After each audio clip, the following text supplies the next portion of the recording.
Hello बच्चा party, कैसे हैं आप लोग। मैं गौतम कुमार चॉइस एजुकेशन में आपका फिर से एक बार स्वागत करता हूं। उम्मीद है कि आपने पिछला लेक्चर तो जरूर देखा होगा, नहीं देखा है तो आपने ऊपर आई बटन है, ऊपर में देखिए सजेस्टेड में ऐड है ना फर्स्ट लेक्चर, उसको टच करके देख लीजिए। और देख लिए तब तो मज़ा आने वाला है इसमें।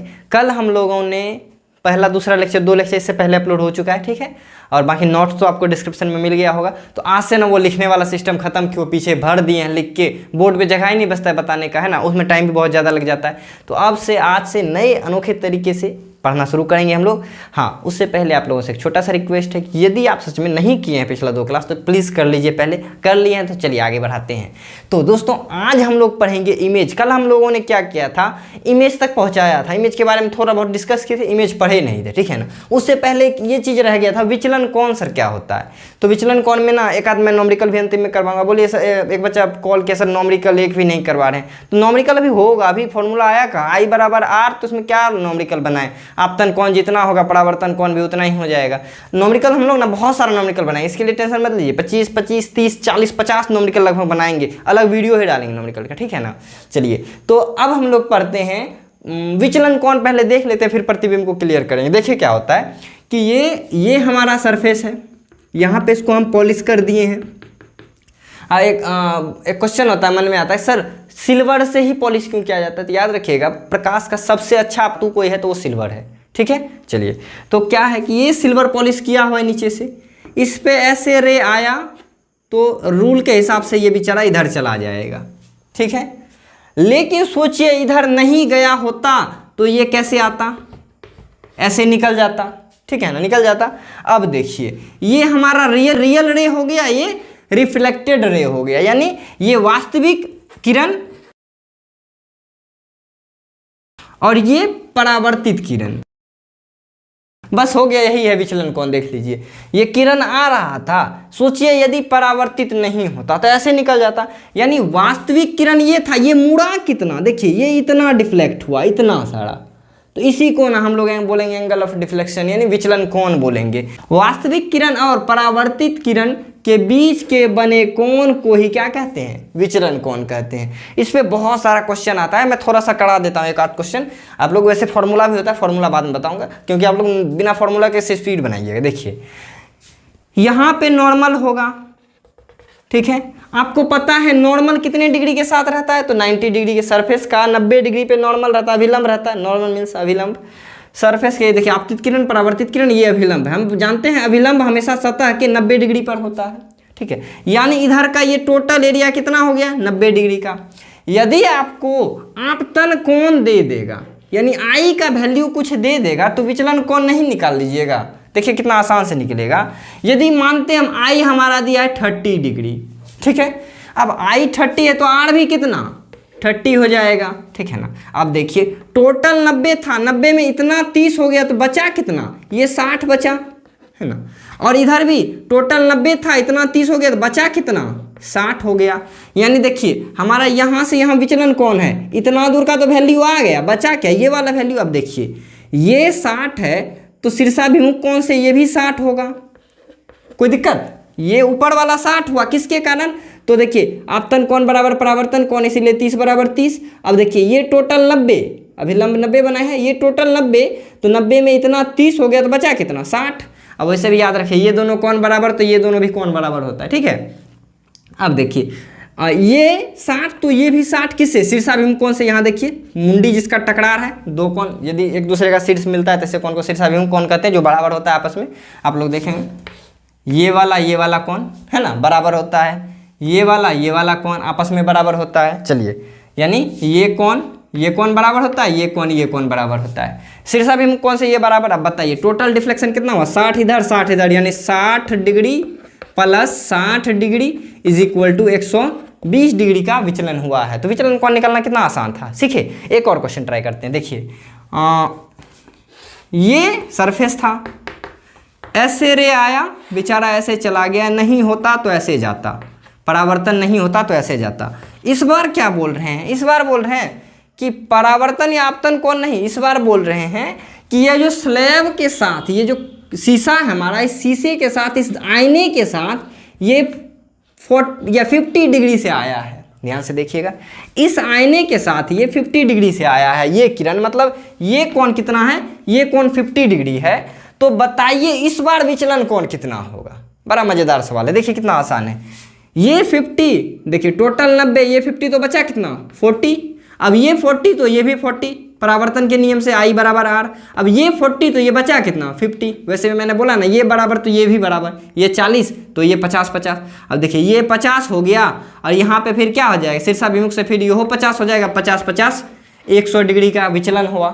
कितना आसान है। हाँ अब बोले सर फॉर्मूला भी बता दीजिए ना, फॉर्मूला में देखिए बता देते हैं। ये देखिए आया, अखियाँ से गोली मारा चला गया, ठीक है। अब देखिए ये हमारा अभिलंब हो गया जो 90 डिग्री के साथ है, कोई दिक्कत। बोलेगा कि x से आया एंगल हमको, यदि देखिए आपतन कोण दिया हुआ होगा या परावर्तन कोण दिया होगा तो ये फॉर्मूला लगाइएगा। अब यहाँ I देता या R देता तो बात वही हो जाता, ठीक है ना।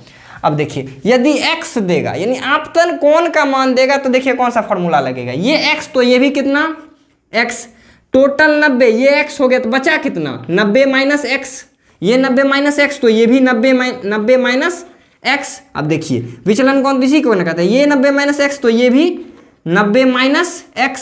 अरे होगा कि नहीं होगा, बोले सर डिग्री छोड़ रहे हैं, अच्छा लो डिग्री भी दे देते हैं, ऐसे भी बिहार में डिग्री लेना बहुत आम बात होता है ना। चलिए तो ये देखिए कैसे हुआ, ये देखिए टोटल हमारा 90 दिया हुआ है, x तो बचा कितना x माइनस 90, अभी तक तो वही कर रहे थे ना, हमारा टोटल था 90, 30 देता था तो ये 60 कैसे होता, तो हम लोग यहाँ लिखते थे 90 माइनस 30, 90 माइनस 30 60 होता है ना। तो इसी तरह से देखो यहाँ पे 30 था तो ये 60 हो गया, इसी तरह x है तो 90 माइनस x, x है तो 90 माइनस x। अब देखिए विचलन कितना होगा 90 minus 90 degree minus x plus ये दोनों जुट जाएगा 90 degree minus x, minus minus sorry minus x minus x minus 2x, 90 90 180, यानी 180 डिग्री माइनस 2x कर दीजिएगा तो आपका परावर्तन कोण हो या आपतन कोण हो, उसमें आप इस वैल्यू को रखिएगा, x का वैल्यू जो भी यहाँ पे 20 रहेगा 20 रखिएगा, आंसर आ जाएगा, 50 रहेगा 50, 53 रहेगा 53, 52 रहेगा 52, कोई सा वैल्यू रखिएगा यहाँ पे ये आपका एक्चुअल आंसर आ जाएगा, ठीक है।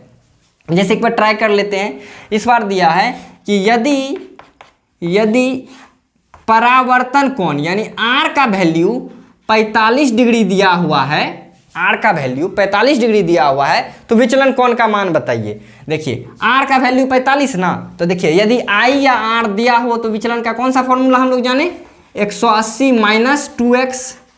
देखिए 180 माइनस 2 गुना x का वैल्यू कितना 45 डिग्री, 45 डिग्री। अब देखिए 180 माइनस 45 दूनी 90, यानी 180 में से 90 चला जाएगा तो 90 डिग्री का क्या आया विचलन आया। वैसे भी ट्राई कर लीजिए, ये 45 तो यहो 45, यहो 45। अब देखिए 90 में 45 हो गया, यहाँ देखिए 45 हो गया तो बचा कितना 45, इधर 45 तो इधरो 45, शीर्षाभिमुख सो इधरो 45, 45 45 90, आंसर आया ना फॉर्मूला से भी। एक और देखिए क्वेश्चन क्या रहेगा, जैसे स्लैब के साथ वाला क्वेश्चन रहेगा तो वो देखिए मैं यहाँ बताता हूँ फॉर्मूला। एक फॉर्मूला तो ये इंपॉर्टेंट वाला है, इसको नोट कर लीजिए। इसमें क्या लिखिएगा, यदि I और या एंगल R हमारा दिया हुआ होगा तो ये फॉर्मूला लगाइएगा। मैं साफ से लिख दूंगा, टेंशन मत लीजिए, सर गंदा कर दिए पूरा कैसे उतारे, ठीक है। I या R दिया होगा तो ये फॉर्मूला लगाइएगा। अब देखिए यदि बोलेगा कि स्लैब है, स्लैब के साथ इस बार कुछ एंगल पे आया है, ठीक है, स्लैब के साथ कुछ एंगल पे आया है तो बताइए विचलन कितना, बताइए। ये x हो गया तो ये हो कितना हो जाएगा, x हो जाएगा, x तो ये हो कितना x, यानी इसका आंसर हो जाएगा 2x। बोले सर उसका काम नहीं किया, उसमें काम में करिएगा, क्या करिएगा, देखिए 90 माइनस x फिर 90 माइनस x, क्या कि टोटल 90 x हो गया तो बचा कितना 90 माइनस x, ठीक है। ये सब बेसिक बात है, छठा सतमा वाला बात है, कोई ज़्यादा घबराने का बात नहीं। यदि हमारा आपतित किरण का वैल्यू दिया होगा ना कि स्लैब के साथ, यदि ये जो सतह है, सतह स्लैब या सतह के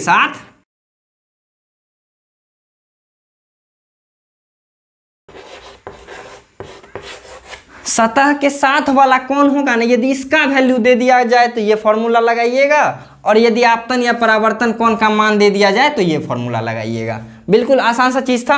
अब देखिए स्क्रीनशॉट ले लीजिए, वैसे मैं फॉर्मूला लिख देता हूँ मिटा के, ठीक है। यहाँ पे हम क्या लिखे, पहला वाला होगा यदि कोण I या कोण R दिया हो तो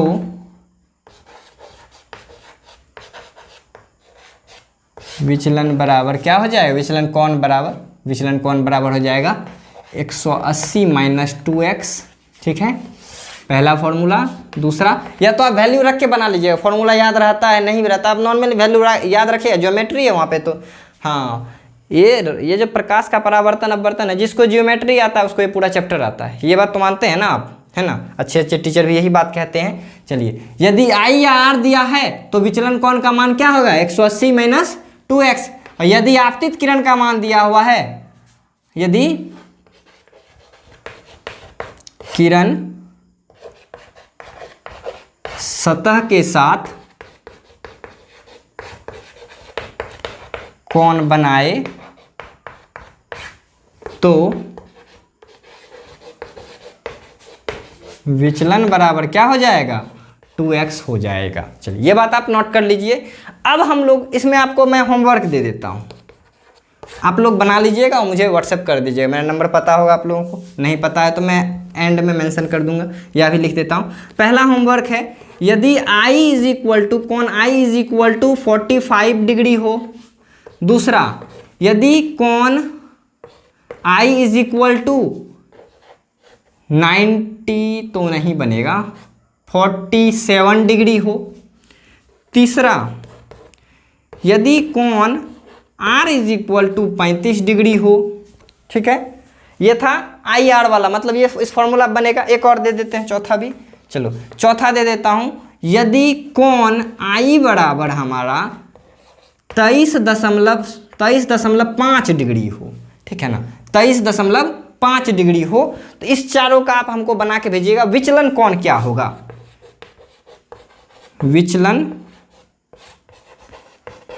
कोण क्या होगा, ठीक है। और सेम इसी सब सवाल को ध्यान रखिए, सेम इसी सब वैल्यू को I या R में नहीं रख के आपतित किरण के साथ, मतलब ये जो है ना, इसके साथ रख के आप लोग इस सवाल को सटा नहीं जी, चलिए इसके साथ रख के इस सवाल को सेम, मतलब 4 दूनी 8 सवाल है, आप हमको बना के जरूर भेज दीजिएगा, आपको फायदा होगा, ठीक है ना। ऑब्जेक्टिव इससे पूछा जाता है। चलिए, तो अब इस टॉपिक को हटाते, अब हम लोग पढ़ना शुरू करते हैं। बोले सर डेफिनेशन एक बार नहीं बता दिया अंतिम में, सुन लीजिए डेफिनेशन भी। विचलन कोण, प्रकाश परावर्तन घटना में वास्तविक किरण और परावर्तित किरण के बीच बने कोण को विचलन कोण कहते हैं। आप लोग फोटो बना के दर्शा दीजिए, ठीक है ना, जो पहला फोटो मैंने बनाया था। चलिए, अब हम लोग विचलन कोण हो गया, तो अब हम लोग पढ़ेंगे इमेज क्या होता है और ये इमेज बनता कैसे है। देखिए, बिल्कुल आसान चीज होता है इमेज, कुछ नहीं, ये तो मन का मोह है। क्या बोल दिया सर, मोह क्या होता है। चलिए देखिए, ये हमारा मिरर है, मानते हैं कि नहीं मानते, इसको मिरर मानते हैं ना, मान के चलिए बस आप। ये मिरर है, यहाँ पे मेरा कोई वस्तु रखा हुआ है, ठीक है, पॉइंट ऑब्जेक्ट। बोले सर पॉइंट ऑब्जेक्ट काहे लिया जाता है, अरे कितना भी बड़ा ऑब्जेक्ट होता है उसके हर पॉइंट का इमेज बनता है, इसीलिए पॉइंट ऑब्जेक्ट लिया जाता है। इससे अनगिनत रे निकलेगा, ऐसे निकलेगा इधर चल जाएगा, ऐसे निकलेगा इधर चल जाएगा, ऐसे आया इधर गया, ऐसे आया इधर गया। और यदि इस पे आया ढाक से लगेगा, वापसी ऊपर चला जाएगा, मतलब 90 डिग्री पे आया तो वापसी उधरे चल जाएगा। इसका पीछे काल्पनिक रेखा बनाइएगा, जहां सब कट, ज़्यादा मोड़ दिए क्या जी, जहां सब कटेगा हमारा इमेज वहीं पे बन के तैयार हो जाएगा, है ना। ये हुआ हमारा इमेज फॉर्मेशन, कैसे इमेज बनता है। तो सेम यही डेफिनेशन भी यही हो जाएगा। एक जगह देखिए, यहाँ पे तो इमेज बन गया, क्योंकि यहाँ पे हमारा मिरर कैसा था, प्लेन था। सोचिए टेढ़का मिरर होता, कर्व मिरर होता तो क्या होता, वक्र दर्पण होता। तो जैसे ये देखिए ऐसा दर्पण होता, तब देखिए यहाँ पे ये इसका प्रिंसिपल एक्सिस, आगे चल के अभी इसको पढ़ेंगे हम लोग। यहाँ देखिए ऐसे रे आया, एक रे इधर से आया, तो आने के बाद ये इधर मुड़ेगा, ये इधर मुड़ेगा, तो एक इमेज यहाँ देखिए। यहाँ पे क्या हो रहा है कि ये रियल लाइन है, यहाँ पे हमको इमेजिनरी लाइन नहीं बना, मतलब काल्पनिक रेखा नहीं बना रही। ये जो है ना, ये हमारे मन का भ्रम है, हमको लगता है कि भाई पीछे गया है, एक्चुअल में तो वो ऐसे आके घूम के चल गया।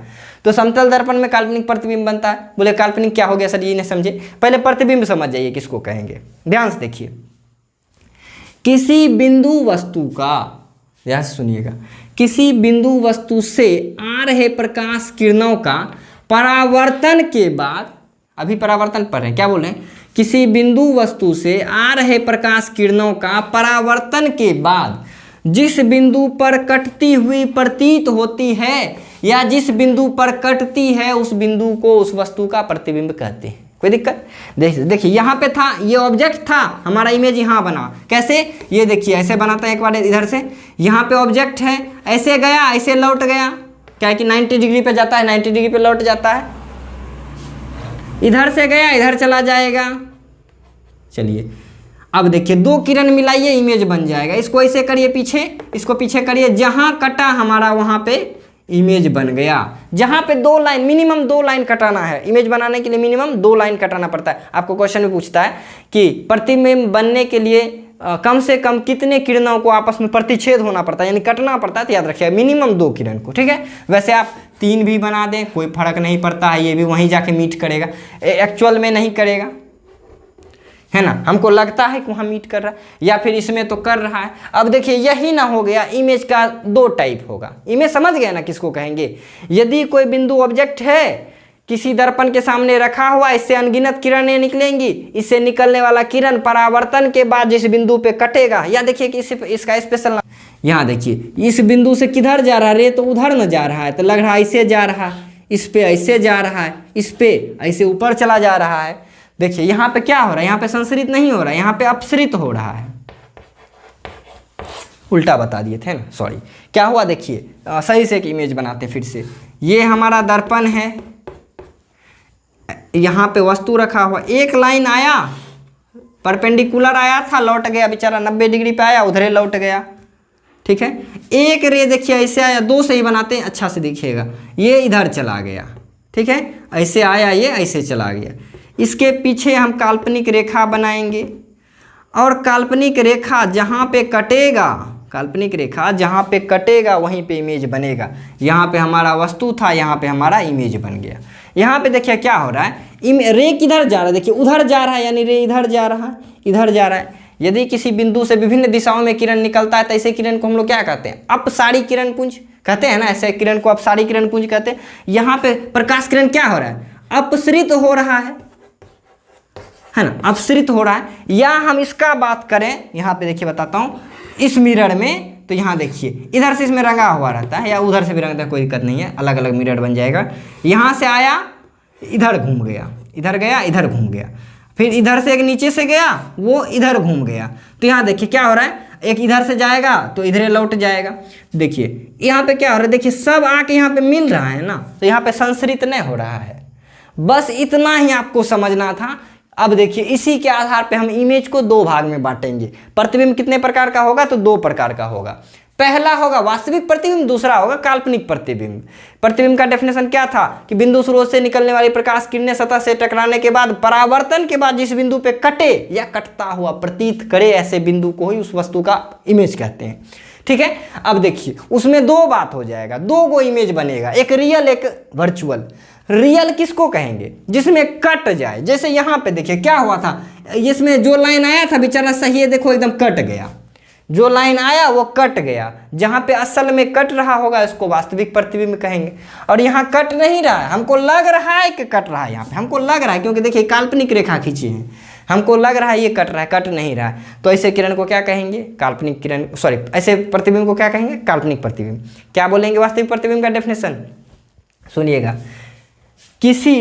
किसी बिंदु वस्तु से आ रहे प्रकाश, बोले सर यहाँ पे बिंदु कहाँ है, तो बड़का टका वस्तु दे दिए, चलो यहाँ पर भी होता तो ऐसे जाता इधरे लौटता, इधर जाता इधरे लौटता। देखिए यहाँ पर भी तो वही ना बात होता। क्या बोले, किसी बिंदु वस्तु से आ रहे प्रकाश किरणों का परावर्तन के बाद जिस बिंदु पर कटता है या प्रतिच्छेद करता है उस बिंदु को उसका वास्तविक प्रतिबिंब कहते हैं, ठीक है। और इसमें बोलेंगे बिंदु वस्तु से आ रहे प्रकाश किरणों का परावर्तन के बाद जिस बिंदु पर कटता हुआ प्रतीत हो रहा है उस बिंदु को क्या कहेंगे, उसको कहेंगे काल्पनिक प्रतिबिंब, ठीक है। अब देखिए काल्पनिक प्रतिबिंब 2 प्रकार का होगा, मैं कुछ पॉइंट यहाँ पे लिखा हूँ। देखिए पहला कि काल्पनिक प्रतिबिंब को पर्दे पे नहीं उतारा जा सकता है। यहाँ पे मैं 2 सेक्शन बनाता हूँ। काल्पनिक और वास्तविक। काल्पनिक प्रतिबिंब को पर्दे पे नहीं उतारा जा सकता है। देखिए पर्दा पे कैसे उतरेगा, आप टॉर्च से मारते हैं, टॉर्च से लाइट निकल रहा है तब ना पर्दा पे गोल सा बनेगा फोकस। अब देखिए, अब सोचिए कि नहीं नहीं भाई टॉर्च मारे तब वहाँ गया, अब मने में सोच रहे हैं कि मने में को टॉर्च मार है तो वहाँ फोटो बन जाएगा। मन में लग रहा है कि नहीं नहीं यहाँ पे ना टीवी चल रहा है तो हमारे आँख के सामने टीवी चलने लगेगा क्या? सोचिए यहाँ पे एक पर्दा है, इस पर्दा पे टीवी चलने लगेगा? नहीं। रियल में जब बात होगा ना, यहाँ से दो तीन गो टॉर्च मारेंगे तब वहाँ पे वो व्हाइट कलर का बनेगा, बहुत सारा लाइट जमा होकर दिखेगा कि हाँ भाई, क्योंकि वो रियल में लाइट जा रहा है। तो देखिए जहाँ पे रियल में लाइट कटेगा ना वहाँ पे रियल इमेज बनेगा और रियल इमेज ही पर्दा पे उतरेगा। यानी इसका विशेषता क्या लिखिएगा, वास्तविक प्रतिबिंब का विशेषता कि वास्तविक प्रतिबिंब को पर्दे पे उतारा जा सकता है लेकिन काल्पनिक प्रतिबिंब को पर्दे पे नहीं उतारा जा सकता है। कोई दिक्कत? दूसरा देखिए, वास्तविक प्रतिबिंब जो होता है, ध्यान दीजिएगा, ये देखिए इसका परावर्तक सतह किधर, इधर, जिधर से प्रकाश किरण टकराए वो परावर्तित सतह, परावर्तक सतह।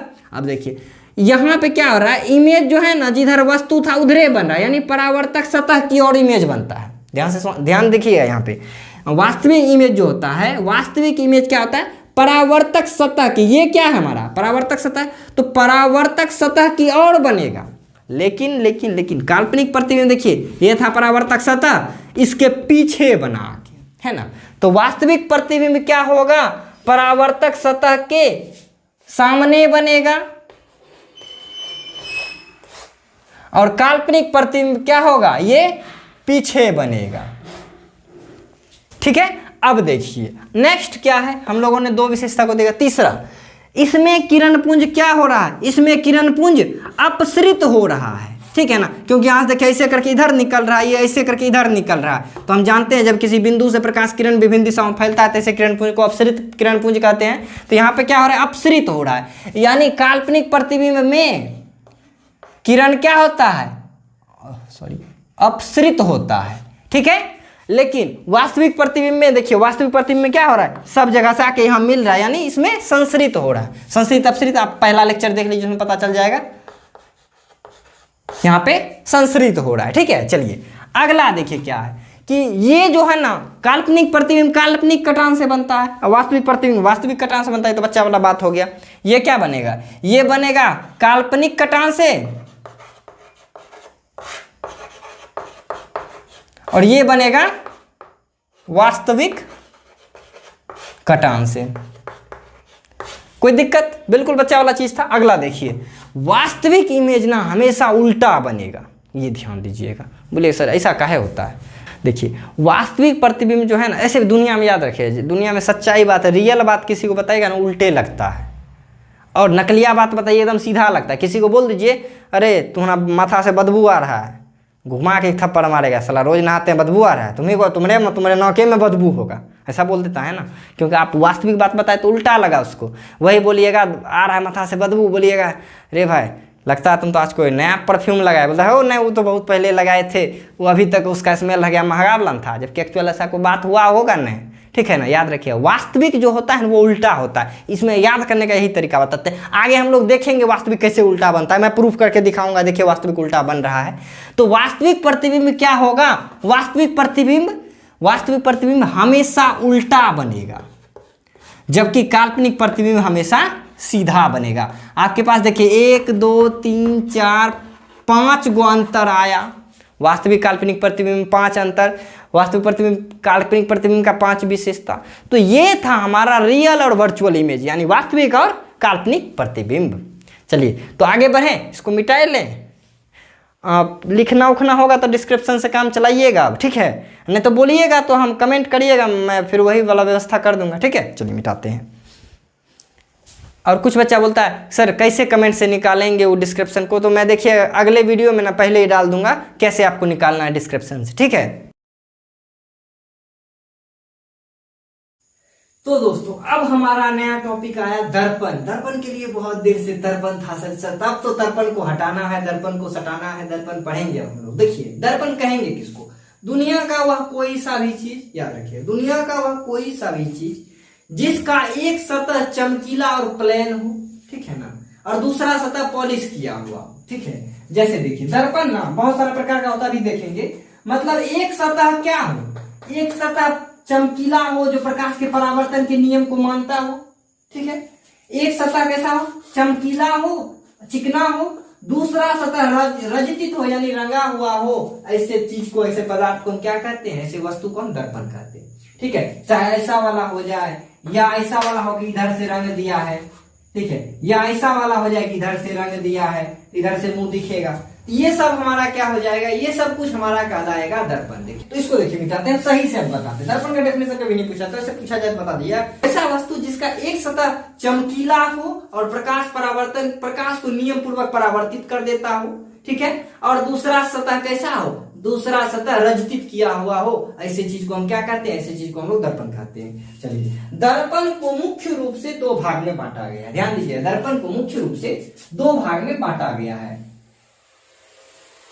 देखिए पहला भाग जो है, पहला भाग है हमारा समतल दर्पण,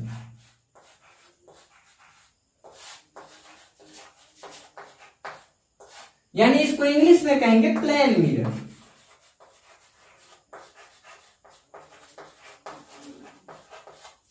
ठीक है। और दूसरा भाग है इसका वक्र दर्पण,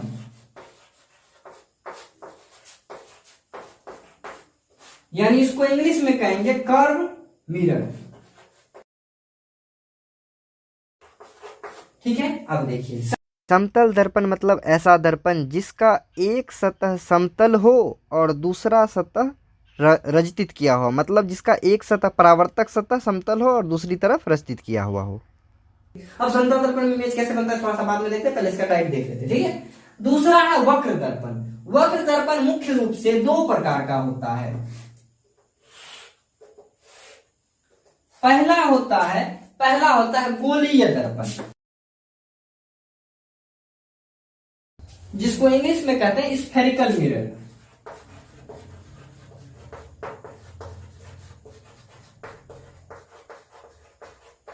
ठीक है। और दूसरा होता है, पहला गोलीय दर्पण, दूसरा होता है परवलयिक दर्पण, यानी पैराबोलिक मिरर, ठीक है। पहला गोलीय दर्पण, दूसरा परवलयिक दर्पण। देखिए गोलीय दर्पण किसको कहेंगे, ऐसा दर्पण जिसका परावर्तक सतह गोला हो, ठीक है, गोल हो, ऐसा दर्पण जिसका परावर्तक सतह गोल हो, ऐसे दर्पण को परवलयिक दर्पण कहेंगे, नहीं वक्र दर्पण कहेंगे। गोल है यानी कर्व है, वक्र है, और वो कैसा वक्र है तो स्फेरिकल है। स्फेयर मतलब क्या, गोला, गोलीय है, ठीक है। दूसरा ऐसा दर्पण जिसका परावर्तक सतह ना पाराबोला के आकार का हो। पाराबोला कैसे होता है, ऐसा मतलब पूरा गोल नहीं हो, ऐसा दर्पण जिसका परावर्तक, सोचिए इसको ऊपर से रंग दिए हैं, रंग दिए हैं, तो क्या होगा, इसका देखिए ना तो ये गोल रहा ना तो समतल रह गया, तो इसको ऐसे दर्पण को, ऐसा दर्पण जो पूर्ण रूप में गोल नहीं हो, उस दर्पण को हम क्या कहते हैं, परवलयिक दर्पण कहते हैं। इसका इस्तेमाल खास करके याद रखिएगा, महंगे महंगे गाड़ियों में आप लोग हेडलाइट देखते होंगे, ऐसा लंबा सा हेडलाइट निकला हुआ रहता है, उसमें होता है परवलयिक दर्पण। क्योंकि देखिए यहाँ पे लाइट रहता है, लाइट को ना बेचारा एकदम मस्त सा निकालता है, तो आगे चल के हम लोग इसको देखेंगे कैसे लाइट निकलता है इसमें। तो ये एक्चुअल में आपको पढ़ना कब है, ये आपको 12th या उसके बाद ग्रेजुएशन सब में पढ़ना। हम लोगों को मुख्य रूप से पढ़ना है स्फेरिकल मिरर के बारे में, ठीक है, यानी गोलीय दर्पण के बारे में। देखिए गोलीय दर्पण ऐसा दर्पण जो एक गोले का हिस्सा, ऐसा भी बोल सकते हैं। गोलीय दर्पण ऐसा दर्पण जिसका परावर्तक सतह गोल हो, ठीक है। देखिए गोलीय दर्पण मुख्य रूप से दो प्रकार का होता है। पहला होगा उत्तल दर्पण, दूसरा होगा अवतल दर्पण। अब हम लोग क्या बोलते हैं, सब ये हो गया, मिरर खत्म क्या, नहीं, इसको बारी बारी से हर चीज को पढ़ेंगे, ठीक है। अभी तो मैं नॉर्मली बता रहा हूं। देखिए उत्तल दर्पण किसको कहेंगे, सबसे पहला देखिए गोलीय दर्पण बनता कैसे, ये बड़ा सा कांच का गोला है, ठीक है ना, बाबा भोला है, कांच का गोला है, इसको काट दिए, यहां से काटने के बाद कैसा बन जाएगा, ये ऐसा बन जाएगा, ये ऐसा बन जाएगा, है ना। अब इसको अंदर से हम लोग रंग दिए हैं, यानी इसको इस साइड से सिल्वर पॉलिश कर दिए हैं, इधर से अब कैसा चमकता हुआ हमारा फोटो बनेगा। यहाँ पे ऐसा सोचिए एक बच्चा खड़ा होगा, उसका टेढ़ा सा फोटो बनेगा, मुंडी ऐसा होगा, देहवा टेढ़ा हो जाएगा, ऐसा फोटो बनेगा, है ना।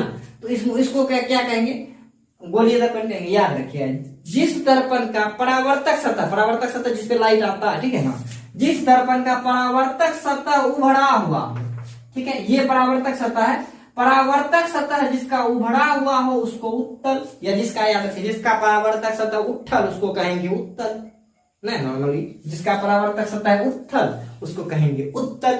जिसका परावर्तक सतह धसा हुआ हो, जैसे ऐसे याद है कनकेव, केव मैंने क्या, गुफा, जिसमें गुफा बना हुआ है, देखिए इसमें नहीं गुफा बना हुआ, लाइट सब इधर जाएगा, तो जिसका परावर्तक सतह उभड़ा हुआ हो उसको उत्तल कहते हैं, जिसका धसा हुआ है उसको अवतल कहेंगे। आगे चल के इसके बारे में बढ़िया से फिर से पढ़ेंगे, ठीक है।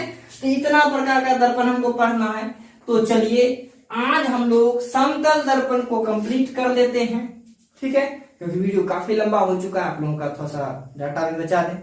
अब हम ही बचा सकते हैं डाटा, दूसरा तो नहीं है बचाएगा, सोच लो, ठीक है। चलिए तो मिटाएं इसको, इसका आप स्क्रीनशॉट ले लीजिए एक बार, ताकि आपको पता चले कितना प्रकार का दर्पण पढ़ना है, ठीक है। ठीक है, अब देखिए, अब हम लोग पढ़ेंगे, तो दोस्तों अब हमारा नया टॉपिक है समतल दर्पण। समतल दर्पण किसको कहेंगे, नॉर्मल सा, जिसका परावर्तक सतह समतल हो उसको समतल दर्पण कहेंगे। ऐसा दर्पण जिसका परावर्तक सतह प्लेन हो, समतल हो, उसको समतल दर्पण कहेंगे एवं एक साइड रचित किया हुआ। जैसे ये देखिए, इसका ये परावर्तक सतह हो गया, परावर्तक सतह हो गया, और ये हमारा पीछे का साइड क्या है, ये पॉलिश किया हुआ है ना, ये पॉलिश किया हुआ है, और ये परावर्तक, चांदी सिल्वर पॉलिश होता है, सिल्वर से क्यों क्या होता है, क्योंकि सिल्वर सबसे अच्छा परावर्तक होता है। चलिए अब देखिए कहता है क्या, समतल दर्पण में बने प्रतिबिंब की विशेषता को लिखिए। बहुत बार क्वेश्चन ये बोर्ड परीक्षा में पूछा गया है, तो यहाँ ध्यान दीजिए। अब ये हमारा समतल दर्पण इधर से रंगाई कर दिए, यहाँ पे मेरा वस्तु है, ऐसे गया ऐसे लौट गया, इसके पीछे ऐसा काल्पनिक रेखा बनेगा, ऐसे गया ऐसे लौट गया, इसके पीछे ऐसा काल्पनिक रेखा बनेगा। एक किरण ऐसे गया इधर चला गया, ये कहीं पीछे, ये पीछे आके कहीं यहां मिलेगा, और उसका नीचे वाला एक ऐसा कर दीजिए तो वो कहीं आके यहां मिलेगा। चलिए तो अब देखिए क्या बोलेंगे, कैसा ऐसे, देखिए ये वस्तु हुआ, ये इसका इमेज हुआ। तो पहला तो समतल दर्पण में देखिए डॉटेड लाइन है हर जगह, डॉटेड लाइन का क्या मतलब हुआ, प्रतिबिंब काल्पनिक है ना। तो समतल दर्पण में काल्पनिक प्रतिबिंब बनता है, तो बोलिए क्या हमेशा बनता है, बहुत सारा बुक में लिखा था हमेशा, हमेशा नहीं बनता है, एक ऐसा कंडीशन है जो हमेशा नहीं बनेगा। देखिए जैसे ये समतल दर्पण है, किताब के विरोध में बात बोल रहे हैं, लड़ाई नहीं लगवा दीजिएगा, ठीक है। ये समतल दर्पण है, यहाँ पे एक अपसरित प्रकाश पुंज डाला जाए तो क्या होगा, देखिए एक रे ऐसे जा रहा हो, एक रे ऐसे जा रहा हो, तो क्या होगा, ये बेचारा इधर मुड़ जाएगा, ये बेचारा इधर मुड़ जाएगा, जहां पे कटा देखिए यहाँ पे तो असल में ना कट रहा है, जब असल में कटेगा तो असली प्रतिबिंब न बनेगा, तो वास्तविक न बनेगा। समतल दर्पण में भी वास्तविक प्रतिबिंब संभव है, लेकिन किताब लिखता हमेशा, तो किताब को छोड़िए, ये अपना कॉन्सेप्ट था, ठीक है। काल्पनिक बनाएगा, पहला विशेषता। दूसरा, काल्पनिक बनेगा तो पर्दा पे नहीं उतरेगा। तीसरा, काल्पनिक बनेगा तो वो सीधा बनेगा, बताइए ना, कल्पना किया हुआ चीज, नकली बात हमेशा सीधा लगता है। चल, आकार बराबर होगा, मतलब जितना बड़ा वस्तु होगा उतने बड़ा फोटो बनेगा। आप देखिएगा आईना में जितना बड़ा आप होइएगा उतने बड़ा आपका फोटो होगा। ऐसा होगा कि आप इतने बड़ा फोटो इतनी टका बन गया, वो समतल लाइन आने होगा, समतल दर्पण नहीं होगा, ठीक है। चलिए अगला, वस्तु का आकार समान दूरी पे होगा, इसको प्रूफ भी कर देंगे कल, ठीक है, नेक्स्ट क्लास में। अब देखिए मतलब क्या, कि जितना दूर पे वस्तु, आईना से जितना दूर पे वस्तु है ना, उतने दूर पे फोटो भी बनेगा, ये फिक्स है समतल दर्पण। देखिएगा आप आईना में बोलिए जरा सा मैं आ रहा हूं, वो भी बोलेगा जरा सा हम भी आ रहे हैं, है ना। मतलब जितना आगे आप जाइएगा उतने आगे वो होगा, जितना पीछे आप रहिएगा उतने पीछे वो भी रहेगा। समतल दर्पण का ये है प्रॉपर्टी, ठीक है।